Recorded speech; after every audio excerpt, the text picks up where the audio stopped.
हजरुल Aswad के टुकड़े कैसे हुए? असली पत्थर कहाँ है?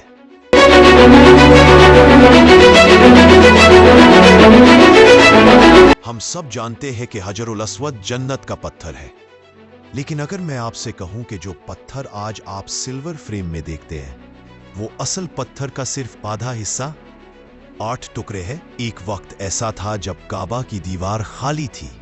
22 साल तक हजरुल अस्वद मक्का में था ही नहीं। उसे चोरी किया गया, हथौड़ों से तोड़ा गया और गंदगी में फेंका गया।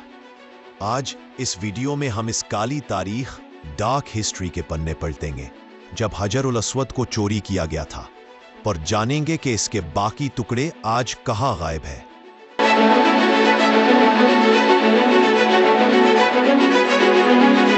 बात है साल 930 ईस्वी 317 हिजरी की। हज का महीना था। हजारों लोग मक्का में इबादत कर रहे थे। तभी बहरैन से एक एक्सट्रीमिस्ट ग्रुप आया जिनका नाम था करामता। उनका लीडर था अबू ताहिर अल जनाबी। अबू ताहिर ने मक्का पर ऐसा हमला किया जो आज तक की हिस्ट्री का सबसे खौफनाक दिन माना जाता है। उसने 30,000 हाजियों को शहीद कर दिया, यहां तक कि जमजम के कुएं को लाशों से भर दिया गया। लेकिन उसका असली मकसद कुछ और था। अबू ताहिर खुदेर पर सवार होकर काबा के दरवाजे तक गया, अपनी तलवार लहराई और हजरुल अस्वद पर वार किया। उसने हेवी हैमर से पत्थर को मारा और उसे काबा की दीवार से उखाड़ दिया। काबा अब सोना था। करामता ने हजरुल अस्वद को उठाया और अपने कैपिटल अल अहसा, बहरैन का इलाका ले गए। उनका मकसद था कि लोग मक्का छोड़कर उनके पास हज करने आए। हिस्टोरिकल रिकॉर्ड्स जैसे कि जुवेनी बताते हैं कि रास्ते में इस पत्थर की बेहुरमती की गई। कहा जाता है कि यह पत्थर एक से ज्यादा टुकड़ों में टूट चुका था जब उसे जबरदस्ती उखाड़ा गया। 22 साल तक। जरा सोचें, 1 साल नहीं, 2 साल नहीं, पूरे 22 साल तक मुसलमान बना हजरे अस्वद के काबा का तवाफ करते रहे। काबा के इस कॉर्नर पर सिर्फ एक खाली गड्ढा, होल बचा था।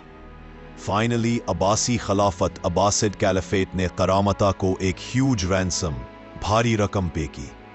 साल 945 ईस्वी में हजरे अस्वद को वापस मक्का लाया गया, लेकिन जो वापस आया, बस वो वैसा नहीं था जैसा गया था। पत्थर बुरी तरह टूट चुका था। आज जब आप हजरे अस्वद को देखते हैं तो आपको 8 छोटे टुकड़े, फ्रैगमेंट्स दिखते हैं। सबसे बड़ा टुकड़ा एक खजूर के साइज का है। इन टुकड़ों को अपनी जगह पर रखने के लिए एक सिल्वर फ्रेम बनाया गया और बाकी हिस्से में वैक्स और लॉक, वैक्स एंड लैक का पेस्ट भरा गया। सिर्फ करामता ही नहीं, हिस्ट्री में एक बार एक आदमी ने गदा, मेज से भी पत्थर पर हमला किया था, जिससे मजीद टुकड़े हुए। लेकिन करामता का हमला सबसे डिस्ट्रक्टिव था। यहां सबसे बड़ा सवाल आता है, अगर ये 8 छोटे टुकड़े हैं तो बाकी का पत्थर कहां गया? ओरिजिनल हजरे अस्वद का साइज काफी बड़ा था। कुन हिस्टोरियंस के मुताबिक ये एक इंसान के सर हेड जितना बड़ा था। उसके बारे में 3 थ्योरीज हैं। Number 1, crush to dust. जब करामता ने उसे तोड़ा तो पत्थर का काफी हिस्सा पाउडर बन गया जो वापस जुड़ नहीं सका। 2, लॉस्ट इन सैंड्स। जब उसे बहरैन ले जाया जा रहा था तो छोटे टुकड़े रास्ते में गिर गए और हमेशा के लिए खो गए। 3, स्टोलन फ्रैगमेंट्स। कुछ हिस्टोरियंस मानते हैं कि कुछ टुकड़े अभी भी दुनिया में किसी प्राइवेट कलेक्शन या म्यूजियम के बेसमेंट में छुपे हो सकते हैं, जिनका जिक्र कभी पब्लिक नहीं किया गया। हजरे अस्वद ने तलवारों के वार सहे, हथौड़ों की चोट खाई और 22 साल की कैद काटी, लेकिन आज भी ये टुकड़े वही हैं, बिखरे हुए मगर जुड़े हुए। ये फ्रैगमेंट्स पत्थर में नहीं बल्कि इस्लाम की रेजिलियंस, हिम्मत की निशानी है। क्या आपको लगता है कि मिसिंग पीसेस कभी मिल पाएंगे या वो वाकई हमेशा के लिए खो गए? अपनी राय कमेंट में जरूर बताएं। और अगर आपको history of lost Islamic artifacts पर वीडियो चाहिए तो नीचे कमेंट करें लॉस्ट हिस्ट्री। आगे की वीडियो के लिए सब्सक्राइब करें।